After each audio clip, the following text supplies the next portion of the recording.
do think it's a mind, body, spirit.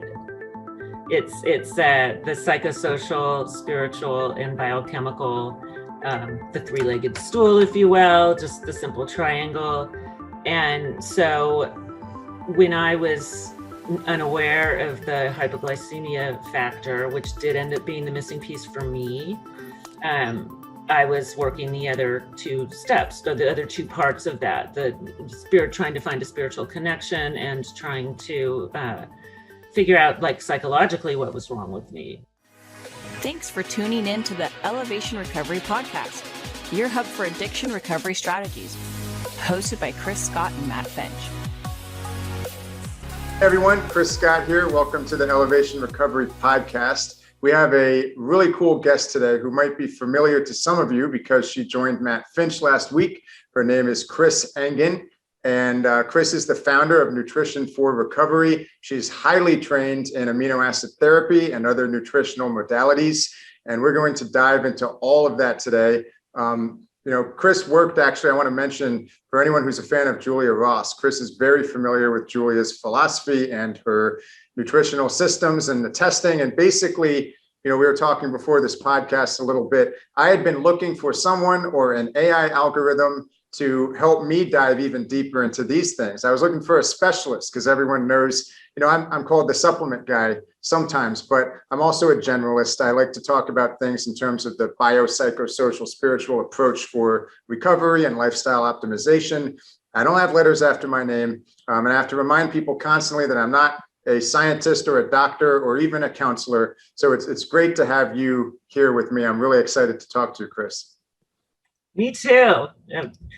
If our conversations we've already had are any indication, we might need like 10 hours, but I think we'll try to condense it into less than that. I wasn't going to mention this. I think we've already talked for 1 hour before we even started the podcast. So I guess the risk with that is that we have to be redundant, but I don't even think we're going to end up being redundant. There's so many things. The issue here could be what to talk about because there's so many things. So first, I guess I should say we were talking about nutrient blends versus targeted amino acid supplementation and potentially other nutrients as well.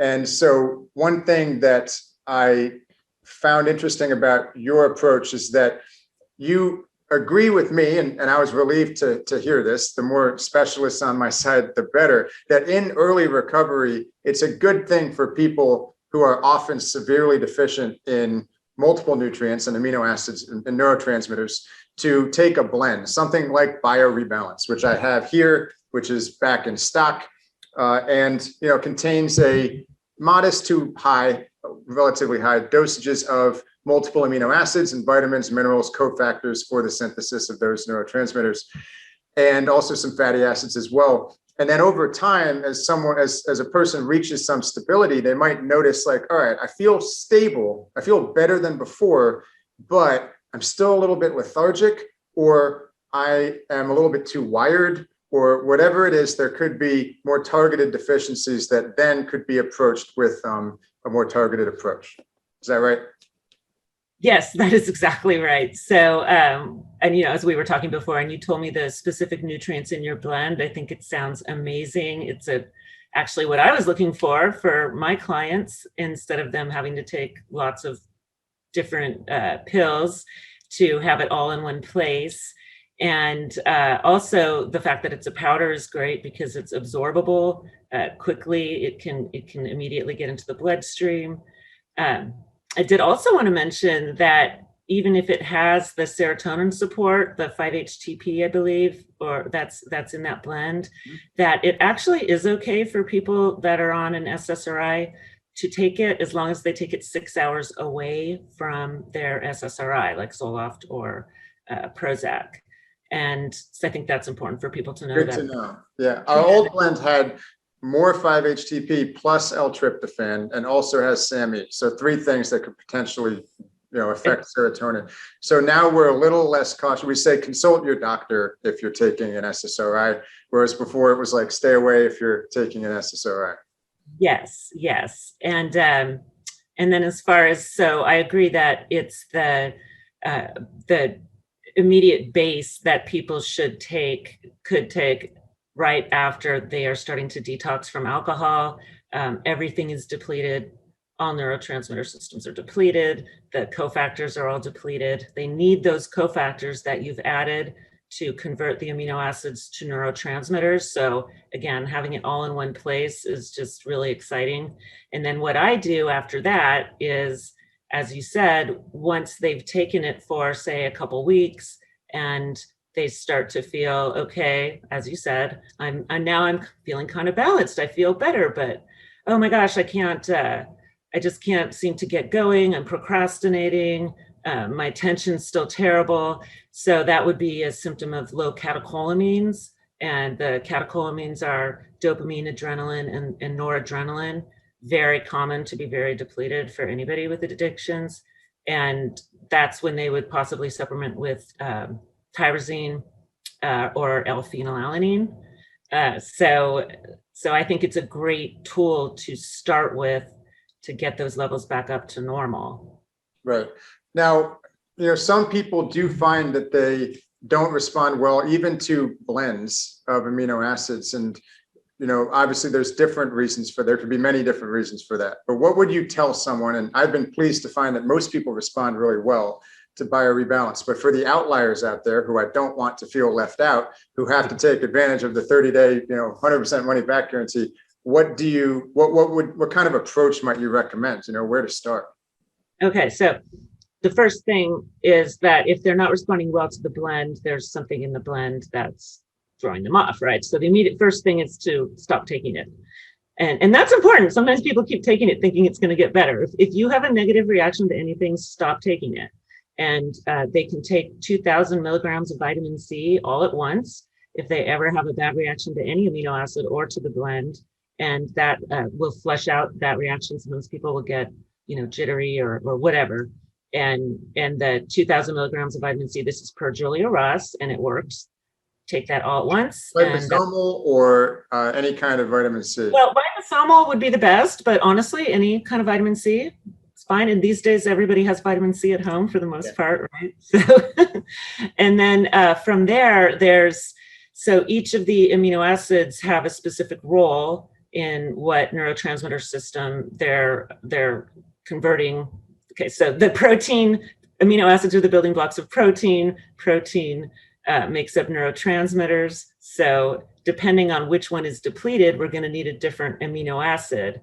And the protein people eat in food or in that supplement blend is so much less, right? It's a fraction of what they would need if they're extremely depleted. So then they would be able to isolate each of the amino acids. There's, as you said, 5-HTP and tryptophan would be for low serotonin symptoms. Those are anxiety, worrisome anxiety specifically, under a dark cloud depression, sleep onset problems, perfectionism, irritability.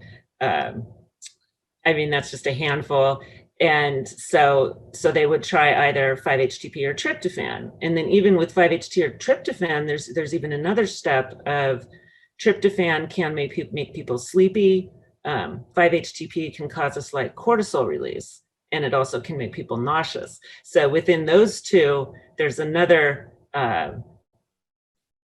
precaution, if you will, where it may sound like a lot, but what I tell my clients is the great news is there's always a plan B. So if one thing isn't working for you, for instance, your powder, then you go hopefully work with someone like me and learn, okay, so if I'm feeling depressed and under a dark cloud and I'm worrying constantly and having panic attacks, serotonin is what needs to be supported. My choices are 5-HTP and tryptophan, but I also have high cortisol, so I wouldn't recommend the 5-HTP. Does that make sense? I probably answered that like. No, absolutely. It makes sense. And there could be other issues that might indicate a need for, if not serotonin, but maybe dopamine or endorphin. Someone who's lethargic, unmotivated, doesn't want to do anything. You might look into DLPA or DPA or LPA, amino acid precursors or boosters of those neurotransmitters, right? Yeah, well, with those, so I would say that the So the different categories are low serotonin, low GABA, low endorphins, and low catecholamines. And I just explained serotonin. So you would use for low catecholamines, which is dopamine. The milder precursor would be L-phenylalanine that turns into tyrosine, that turns into dopamine. So if you're really sensitive to, if you're sensitive to medications and supplements in general, you would possibly want to try the L-phenylalanine instead of the tyrosine, or people can try just a fingertip dose. And that's super important to know, is that the dosing is so bio-individualized. And I have worked with people, so this is an extreme example, but someone, a meth addict, they take 8 times 5, what's that? 4,000 milligrams of tyrosine at a time. Then I have another person that breaks it open, licks their finger, dips their finger in and puts it in their mouth, and that works for them. So that's what dosage do you think that is? Like 100 milligrams or something? What's that? What dosage do you think that would be? Yeah, maybe even less, maybe like 50. And I've not really seen tyrosine other than in blends. I've not really seen it in less than 500 milligram doses. I've always been very sensitive to supplements. So I feel like and minimum effective dosage is one of my mottos, because I don't want to be overloading myself with too much stuff all at once. But I found that I responded really well. Like L-theanine is actually a really good example. I don't know if that's one that you incorporate in your regimen. Oh yeah, I love that. I still take that in conjunction with some glycine if I need to sleep. I find that's like the magic combo for me. But there are a lot of like blends or supplements. It's 200 milligrams of L-theanine. I do best with like 50. 50 for some reason is like perfect for me. And that, yeah, and you're right, that is quite low. So that's a perfect example of how different people can be. Usually the starting dose for L-theanine is 100 or even 200. But that's a really nice, that's what I like to call a chill pill. Mm-hmm. Very calming. It's like a calm, quiet, cool. It doesn't make me sleepy personally, but if you use it for sleep, it makes you sleepy. GABA, which is the primary inhibitory neurotransmitter, is an excellent supplement for people that are coming off alcohol, or really anything that's stimulant, like any stimulant drug that where they want to come down and calm down. And but GABA conks me out, and I have really low blood pressure though. I have like 96 over whatever. And so if you have really low blood pressure, it's kind of predictable that with GABA, you need to be really, really cautious, because the standard dose of GABA knocks me out. And that's not what I'm looking for in the middle of the day. If I'm anxious, isn't to be knocked out, but that's why theanine works, because it's just that sort of takes the edge off. And yeah, it's my understanding that theanine binds to glutamate receptors and indirectly modulates the GABA activity. Is that right? That is right. Yeah, it works. In some people, GABA can become kind of agitating. It can give the reverse effect. People will describe like a tingling or a flush. And because of that, theanine does not have that reaction. Okay, interesting. Yeah, a common point. Actually, you're the perfect person to ask this. So people are very often confused when delving into the biochemistry of alcohol addiction and withdrawal, learning about GABA and glutamate, and learning that L-glutamine is a precursor for both GABA and glutamate. And so the question I often get is, how does the brain know which to turn it into? And how do I know if I feel panicky, if I have an anxiety disorder, how do I know that the glutamine I'm taking isn't going to end up as glutamate? So I get that question a lot. I actually asked Julie Ross about that question. And so see, how's the best I can explain that? With the very first thing that I would tell everybody is, like I said earlier, if you have a bad reaction, stop taking it, take your vitamin C so that feeling goes away, right? Biochemically, it's a seesaw reaction with GABA and glutamine. GABA and glutamate, seesaw relationship, and that if glutamine, I used to think it would convert to glutamate. I used that word convert. And when I last spoke with Julia Ross, she said it doesn't convert. It's a what she calls reverse effect. And it gives it, instead of calming, will get someone agitated. And she describes reverse effect with all of the amino acids, that it can happen if it's too high of a dose, that a person can start to feel the opposite of what they were desiring. So I'm not really answering your question because that's interesting because we didn't really answer the question. No, it's my fault that we're now really geeking out on things that some people may have no idea what we're talking about. Yeah. I apologize for that, but some people will find it really interesting, and we'll cover other topics. But I want to stay on that for a second because I know with serotonin, if your levels become too high, the symptoms mimic the effects of too little serotonin. And I can say, I don't know if this is related, but when I took Mucuna pruriens, which contains L-DOPA, in relatively early recovery, I got a tremendous waves of calm and peace. And it was at some point I started becoming motivated by it, but I would take Mucuna pruriens to help me sleep sometimes, which doesn't make any sense. So could there be some reverse effect going on with these Yes. with these neurotransmitters and amino That's acids? really interesting that you said that. And yeah, it could absolutely be the reverse effect, which is working in your benefit for that.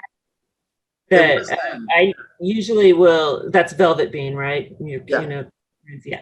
So when I recommend that, it's usually if a person does have Hashimoto's or thyroid, any kind of thyroiditis, because there is a precaution with using tyrosine with those conditions. But I'm going to call it velvet bean because I can never pronounce it. The velvet bean doesn't have the same precaution, but it all still drives the L-DOPA so that it will still give them the same effect. So I do think that your reaction is unusual, but that's what it's just, everybody's different. And tyrosine can actually be calming to people. And that sounds weird, right? Which you just said, it makes you sleepy. But the calming effect because one of the symptoms is kind of like the extreme overwhelm and scattered type feeling, right? Which is very anxiety. It's anxious. It's an anxious feeling. And I'm speaking I can talk about this because this is me exactly, where I probably have some kind of ADD, ADHD. I don't know. I've never been formally diagnosed, but I know that I'll get all these ideas and I get everything that I have to do. And I'll go into one room and I'll clean, one little corner. And then I walk into another room and I clean one little corner. And then I go back to the original room and all of the cabinets are open. I just drive myself crazy like that. I can't quite complete a task. There's a lot of things I have to accomplish. I can't get them all done. And when I take tyrosine, for me, my unique biochemical dose is 1,500 milligrams. I do it first thing in the morning and I do it again around 1 o'clock. It calms me down. So that's my description, is I'm not using tyrosine for energy. I already have the energy.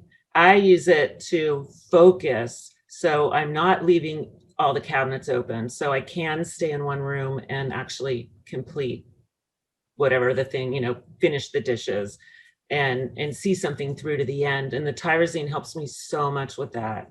I used to only be able to read the first couple chapters of the book. I just couldn't finish anything. But with tyrosine, I am able to do it. So yeah.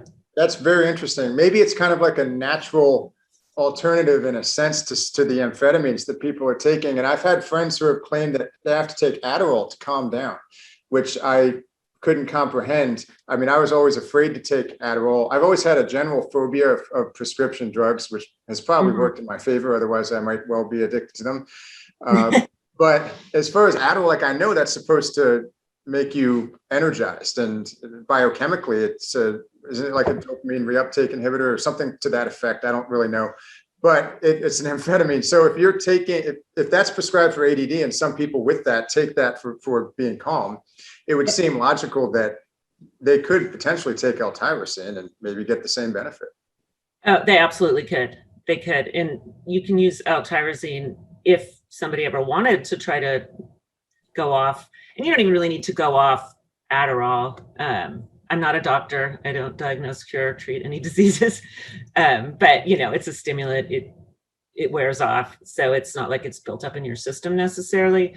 But I have had people that are using tyrosine that have been able to back off or end and discontinue using Adderall or Ritalin or any of the stimulants. And then same with coffee, people who are drinking 8 cups of coffee start using tyrosine, and then they just don't even really want it anymore. So it is a natural. I used a combination of L-tyrosine, DLPA, and reishi mushroom, which had a calming effect for me. For some reason, that combo brought me down from nearly 10 cups of coffee a day down to 2. And that was about, I don't know, 6 to 8 months after I quit drinking. I started discovering more nutritional approaches and more compounds. And so I just tried those, and I knew I was drinking too much coffee. And I was able to really bring my level down. To this day, I have exactly 2 cups of coffee in the morning, and I'm good. I don't need more. I switched to my dragon herbs, a Chinese tonic herb tea, which I love. I've got my Gerolsteiner water right here, my sparkling water. I'm always double fisting, but I don't drink 10 cups of coffee. There's no alcohol. But it's funny. I know you could relate to this. I wrote something. I'm in a couple of Facebook groups for recovery. We talked with, there's a lot of them, but and I wrote, gosh, this must be what a normie feels like. I have my 1 cup of coffee. It had never occurred to me before. I have my Keurig. I make my 1 cup of coffee. I drink it. I enjoy it. Then I make another one, and I'll drink like that much of it, and then I forget about it.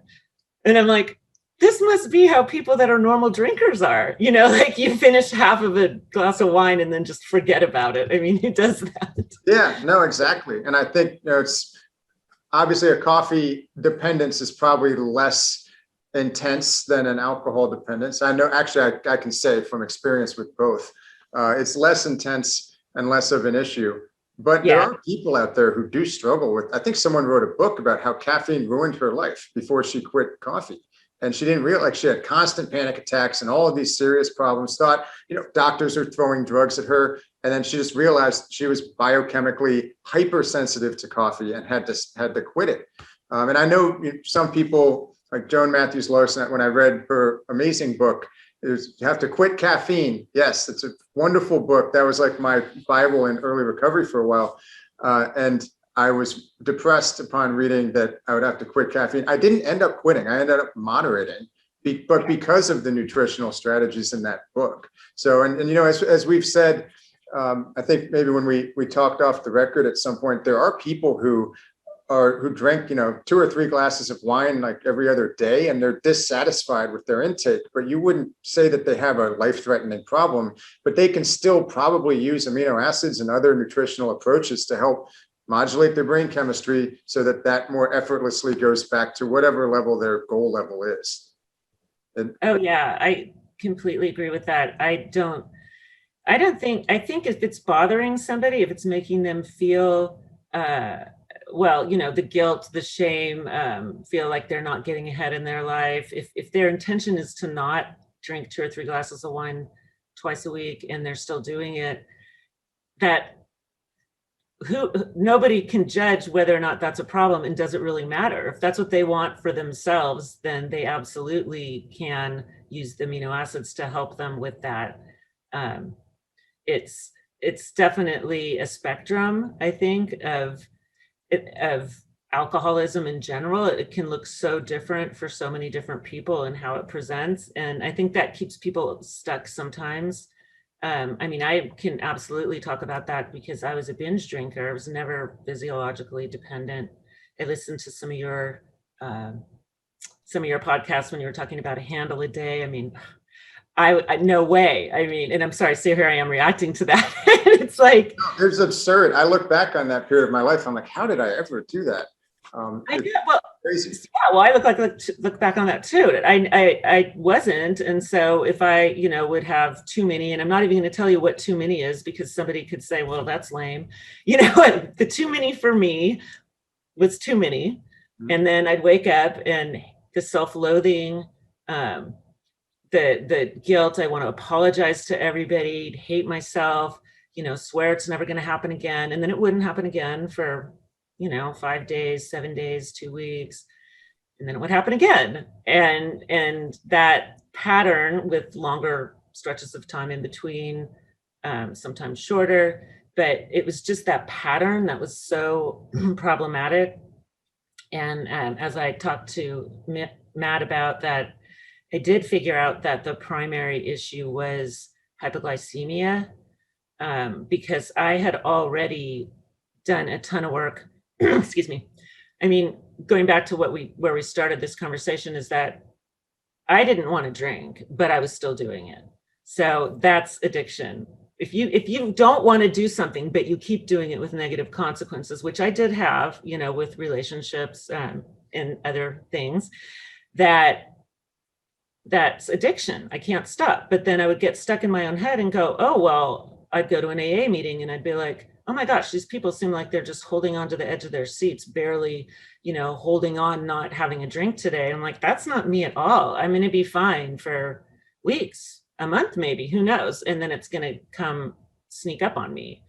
So for a while, it was hard for me to work that program. I saw a ton of benefit in the 12 steps. But at the time it just didn't resonate with me. And I say at the time, and I'll circle back to that. I like that there's so many tools. Then I went to an outpatient, and that was great in terms of the knowledge, not the nutrition, of course, but that giving me access to some programs for relapse prevention, because I was identified as a chronic relapser. Everybody likes to have a label, right? Right. Among the tools that I was using before I discovered the biochemical piece of having hypoglycemia, where I'm like, what is wrong? Why can I not get this under control? This isn't what I want for myself. I'd had 1,000 day ones, 1,000 deals with people. So anyway, then when I was in the Kaiser, am I supposed to say Kaiser? I don't know. A major HMO, it was an intensive outpatient, and learned about one of the tools that I thought was the coolest tool that I've never seen here anywhere. Actually, it's called the BAM, and its acronym is for Brief Addiction Monitor.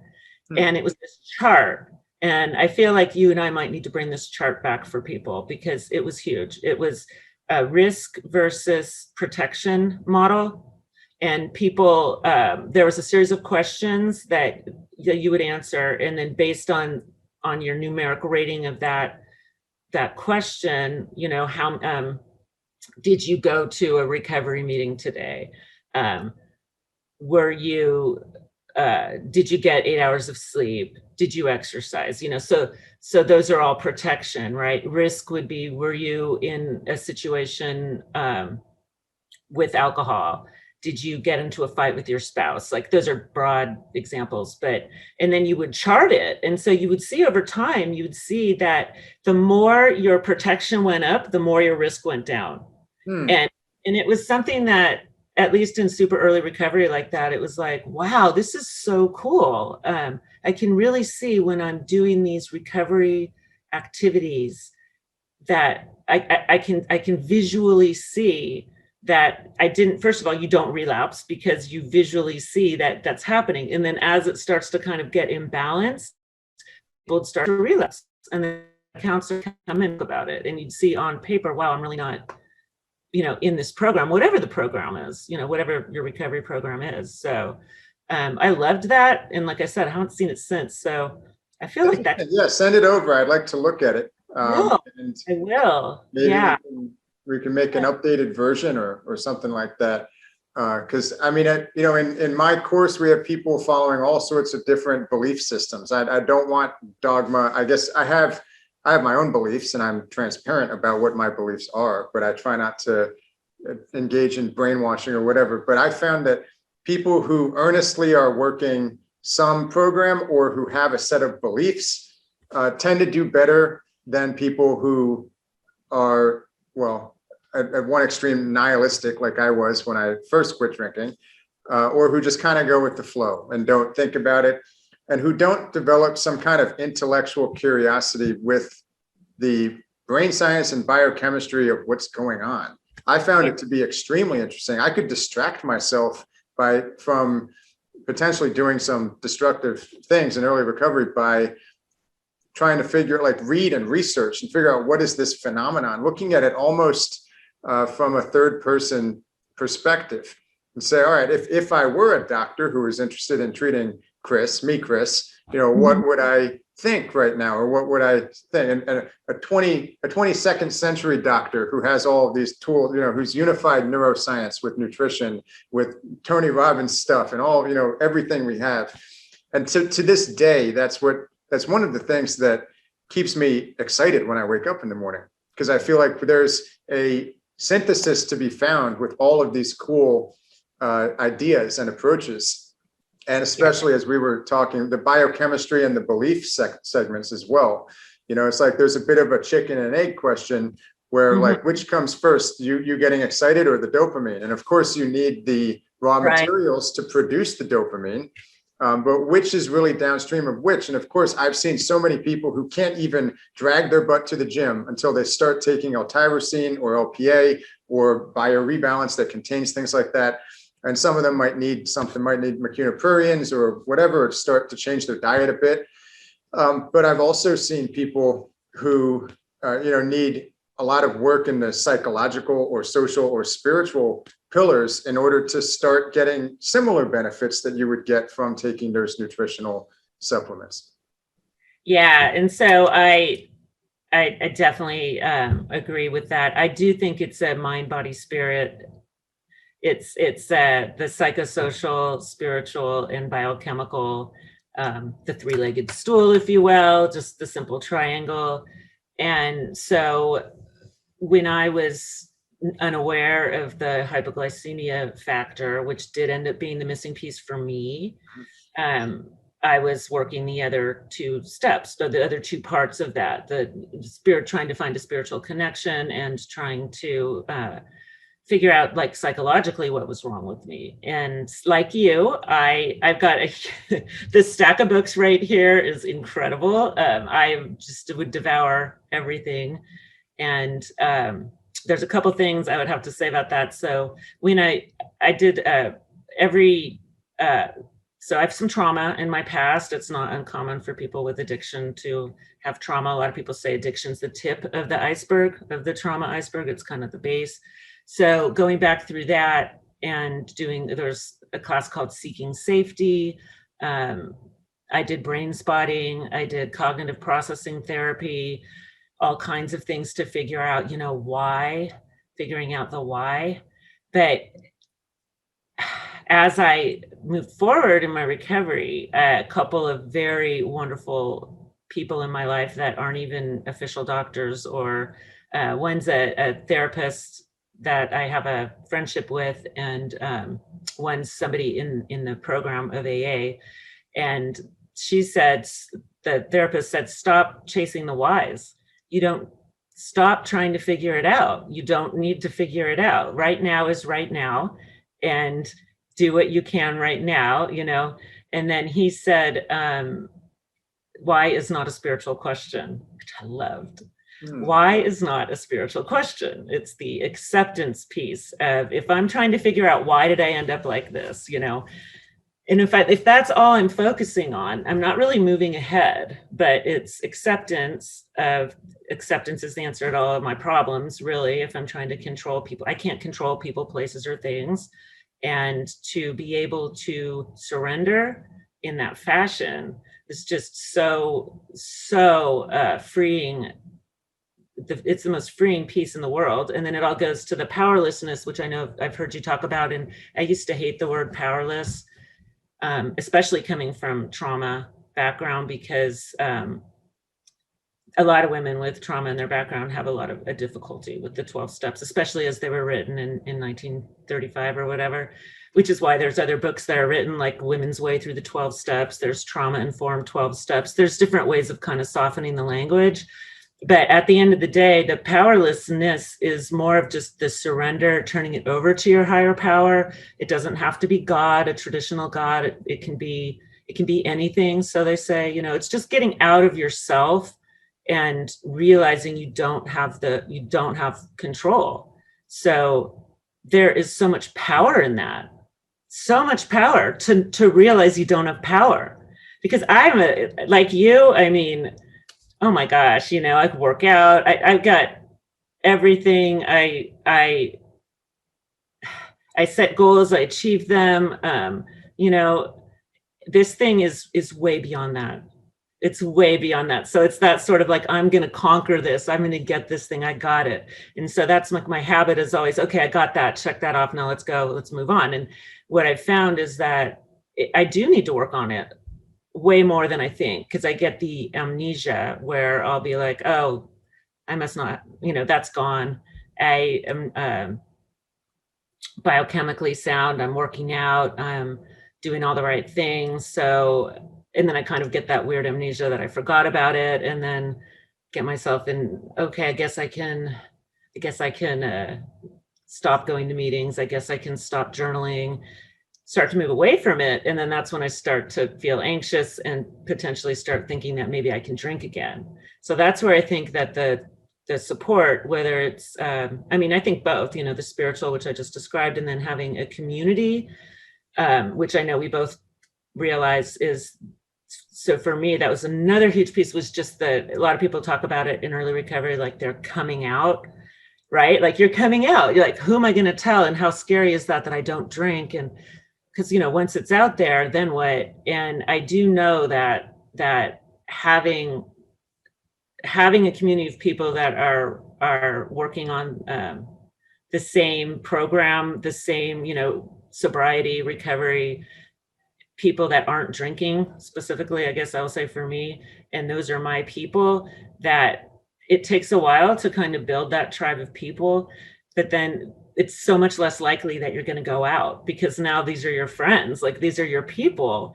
And why, if I were to stray from that group, then who am I? Because I always used to struggle with like the who am I thing to begin with. So it's like I wanted to not be a drinker, but I was definitely a partier.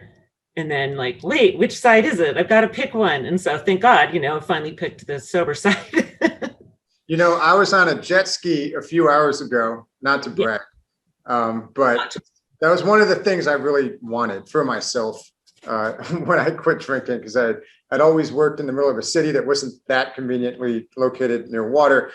Anyway, the point of my story is I have a sound system in this jet ski, and I was blasting music and whatever was on my phone. And I had a friend who was also on a jet ski, and he circled back, and I had music blasting and the sun was out. And I guess you could call him a social drinker. Like I'll go to dinner with him and sometimes he's drinking. I don't notice it. He'll have wine or whatever. And all I can think about, if I think about the wine, is how many sulfites and bad, random chemicals they use to stabilize the fermentation processes in there. But anyway, we're out there, and he goes, dude, this is so much better than going and standing at a club that you don't even want to, like standing outside the door for an hour that you don't even want to like be in once you get there, because it's just people packed tightly together and some idiot waving a glow stick and you can't hear each other talk. He was like, why don't more people know about this? I'm like, well, they do. It's just, it took me years to rearrange my life such that I could go out in a jet ski and, so it's, but you do have I would say there's power in recognizing what you can let go of, and then focusing your power on the things that you actually can control. And if you do that, then your sphere of influence, as who was that? Stephen Covey maybe talked about. I think he wrote the 7 Habits of Highly Effective People. Your sphere of influence grows when you stop giving a crap about the things that you can't control, and you only focus on what you can control. And then things happen that I think, in the 12 steps they refer to as, the promises of sobriety. But I would think that would equally be the promises of focusing on things within your sphere of control and then watching that circle slowly expand. Yes, it's about learning to pause. I mean, I think having control issues is a huge trait of a lot of people with addictions and wanting to control things. So to be able to take that pause and, biochemically, that's what the amino acids actually provide. is what I tell people all the time, is that it gives you that pause to be able to use your other tools in your program, because you are, you have your brain is balanced, so you can actually think. Your prefrontal cortex is working, and it gives you a minute to go, okay, so now what am I going to do? When faced with a situation where you want to, the person's driving you crazy, and you can't control them, you don't know what they're going through. It's that everything that we're supposed to do, but then we just want to react. But to pause and say, is this kind necessary? Is it kind? Is it necessary? Is it true? Yeah. Before you fire off that text, that email, or whatever it is, that just gives such serenity to be able to just accept that in that moment you're not going to be able to control that person. So rather than your first instinct, which might be to say something mean, just to take a second, and that ultimately benefits you. Yeah, I like that. I've heard that before, and I have some mantras. Actually, I have a meditation mantra which I found like defuses my racing thoughts, or even things like road rage. And my audience has heard me say this before, but I started meditating in the detox center that I went to. They had a older guy who, I think he'd been a priest, but he'd struggled with alcohol addiction, and he was extremely wise. He was like the Yoda of that place. And he taught us all to meditate. That mantra that I chose, he said, pick a mantra, like it'll be yours forever. To this day, if I repeat it, it will keep me from acting rashly or doing something reckless, because it just, something happens on a deep quantum level where my whole body relaxes, and it's like an anchor for that meditative state. And I also wanted to say that, similar to the person who told you not to control everything or not to ask why all the time, he told me, because I had questions about everything, and he was Yoda as far as I was concerned. So I needed him to tell me all of the things. And the best thing he ever told me was, stay curious, but let there be some mystery in the world, because without mystery, there's no point in living. I like that. Yeah, that's perfect. So that was I don't think if someone had said, you need to let go, or just accept that you're not powerless, I don't think I would have responded to that language. But saying preserve the mystery in the universe, that was actually extremely useful. That's exactly what I needed to hear. You know what I just clued in on there is you said to let go, and you reminded me of another thing someone told me, which was, instead of saying let go, she said, let it be. I like that. Yeah. Powerful. Yeah, let it be. Well, look, I want to make sure we have time here to talk a little bit about your course, and we will be doing a collaboration. I'm sure we'll have you on the podcast again, and probably again and again, and again with maybe me, Matt, and you at some point. Yeah, we'll keep doing it. But as I've said, I think we have some very similar themes with what we're trying to do, and we're very aligned. And I think my audience, especially some people who might be wondering, like, how do I optimize in terms of amino acids? Where do I go next? Like, maybe I've made a certain amount of progress, but I need more customization. That's from what I understand, and I'm going to peruse your course a bit more as we said. But that would be perfect for them, right? It is, yes. So what I did was after working with hundreds and hundreds of people, scaled everything into a step-by-step course that explains exactly how to start with the amino acids, how to figure out within, the different 4 categories, 5 actually, if you include hypoglycemia. So which amino acids you need for which symptoms you're experiencing, what cravings you have, what kinds of cravings. So it explains which amino acids to use, and the starting dose, where I want you to start, and then how to trial them for your own biochemical unique dose, which, as I mentioned before, can be vastly different for people. And then I offer 2 phone calls with me. So you do get personal touch, which is very important. So 2 20-minute phone calls are included. And then also 5 messages for clarification. So you're not going through it completely by yourself. And And for people that don't have any major health issue, that aren't on more than one SSRI,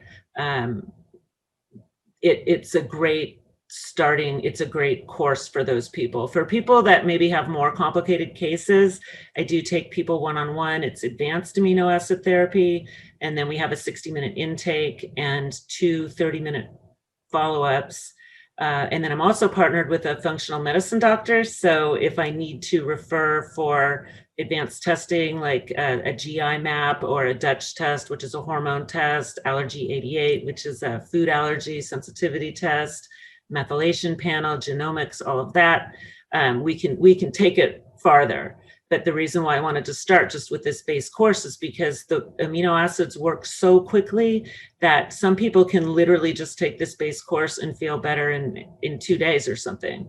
So to start there and then build onto it if needed. Excellent.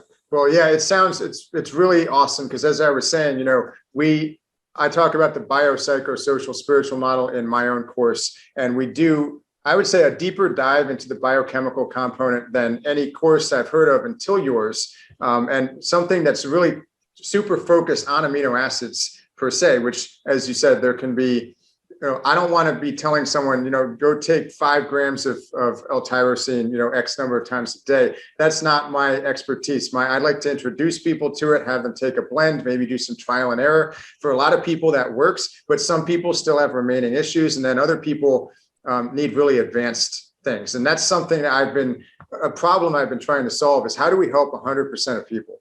It's like, sure, anything's better. Well, not anything, but many approaches are better than the 10% success rates that you see out of a lot of mainstream treatment centers. So, yes, if we're at 80%, that's amazing. But how do we get that last 20% of people who might have pyroluria or who might have a thyroid issue or who might have something that I don't have the capacity to test for? And I feel like you and I collaborating, hopefully we can actually, your course sounds like a big step forward in this regard, but maybe we can keep putting our heads together and figure out how to help literally 100% of people.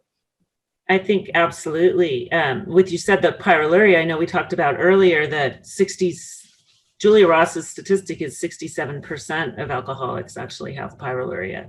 And lots of people don't even know what that is. And there's a simple questionnaire to determine. There are urine neurotransmitter tests that can be done, but according to Julia, they're not even accurate based on her clinical testing. And then that condition is reversed. Basically what it is high dose zinc and methylated B6, because people are depleted in those 2 nutrients that are key to converting amino acids to neurotransmitters. So they could be taking amino acids, but they're not working because they're completely deficient in those 2 cofactors. And I have obviously I know how to work with people on that and to bring those levels back up to normal, in which case sometimes all they needed was the zinc and the B6. Awesome. Well, Chris, this was a great wide-ranging talk. I know everyone's going to find it interesting. Thanks for being on the show. All right. Thanks. See you later.